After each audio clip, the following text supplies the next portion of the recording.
Aloha, my friends. Frank Orrall here from Chef Franc and Poi Dog Pondering. I'm here visiting friends in Sonoma, California, and afternoon light is amazing here. It's really astonishing, especially this time of year. So I'm loving being here. I feel very fortunate, and I thought I would do a little presentation or talk on salad dressings. I really love salad. I mean, it's one of my favorite and consistent things to eat, especially when I'm traveling, or I love it before a meal, or as a meal, or with my meal, kind of as a palate cleanser. Also in between bites, and I love it after the meal. And it's super flexible. I mean, you can just use any kind of vegetables, or even combination of anything, proteins, everything, to get to it.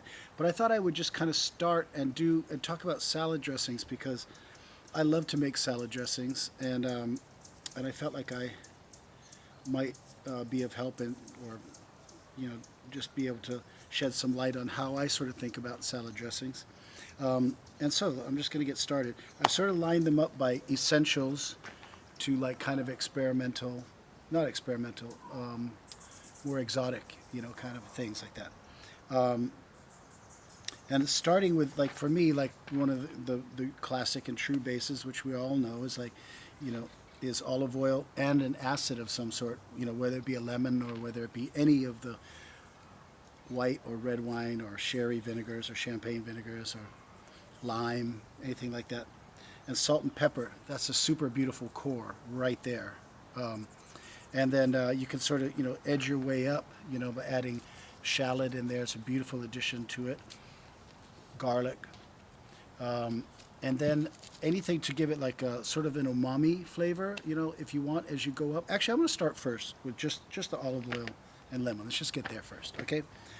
One of my favorite tools is just like a ball jar or an old mayonnaise jar that you've cleaned out. And, you can mix your stuff with a whisk, or in the blender, but it's nice to incorporate the oil and the acid together in that way. And so I love the jar. It's to taste, but let's say, like, people often say 3 to 1, 3 olive oil or 3 oil to 1%, 1 of acid. And so super key for me is the zest. I never throw away the zest. I always buy organic lemons, and I always take the zest. It just really adds a beautiful. It's lemony without all the acid, and it just adds another layer to your dressing that is irreplaceable in my thoughts. And then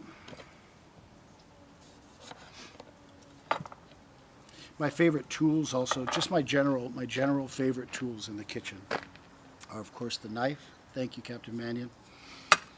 The zester, peeler, and citrus squeeze. Don't need it, but it's lovely to have it. Okay, so there we go.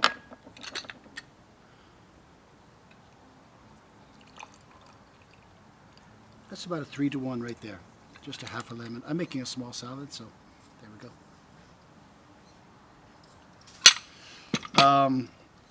And then salt. I like making my dressings on the salty side, because they have to cover a lot of surface area. So, and I also love pepper. I'll put some in now and probably crack some on the top afterwards. There you go. That to me is just a beautiful start, beautiful salad dressing on its own. And then when you shake it, you're emulsifying it. You're really incorporating it all together, and it gets to be this nice kind of creaminess, which is beautiful.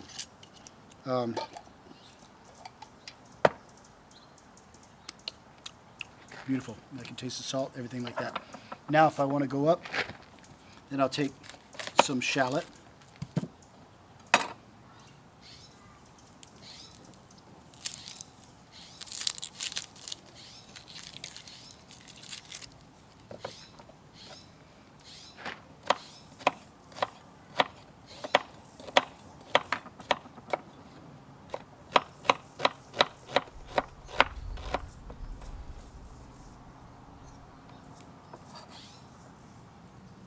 add in there.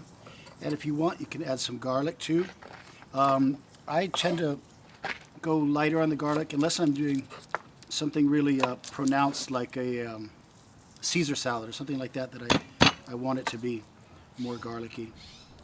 And for me, peeling garlic, just a light tap does it. If you pat it too hard, you end up picking the paper out from there. Another beautiful use for this thing is getting your garlic in there. I'm just going to do a half a clove. It's going to be plenty for the small amount, for sure. So there we go. That's then I would just shake that in, incorporate it again. That would be beautiful too. A little bit more flavor to it. Then I would go up again to like go in the French style. I'm just kind of going up in layers. You can add as you like. Dijon mustard. It was one of my favorite brands, Edmond Follett or something like that. But this one in particular has tarragon in it because I love tarragon. So, little mustard in there.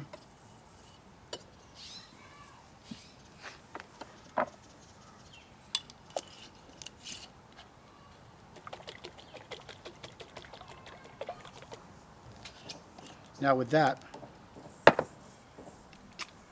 you're going to have like a classic, like bistro tableside French Dijon mustard vinaigrette, which is really, for me, I just love it. That's foundation for me. I love it. Okay, so now things you can do, keep going from there. A beautiful addition is some sort, to get some sort of umami thing, is Worcestershire sauce. And the thing about this is that you could also use fish sauce. You can use Japanese soup dashi, which to me is my favorite thing to use, but I couldn't find it at the stores here. But they're all kind of the same thing. They're a play on kind of fermented fish with soy sauce and things like that. I'm sure that, I was reading some stuff the other night, and I guess it goes back to Greek times, and there's some discrepancy about whether the Greeks developed it or Asia developed it, or they both developed it at the same time. But everyone, loves this sort of flavor and has used it in the cultures throughout a while. So you can use fish sauce, Japanese soup dashi, my personal favorite, or Worcestershire, which is also deluxe. I love it. Okay, then if you want to take it to more, you want to add like kind of a creamy level, you can go what do you call with either a yogurt or creme fraiche, which is kind of my personal favorite.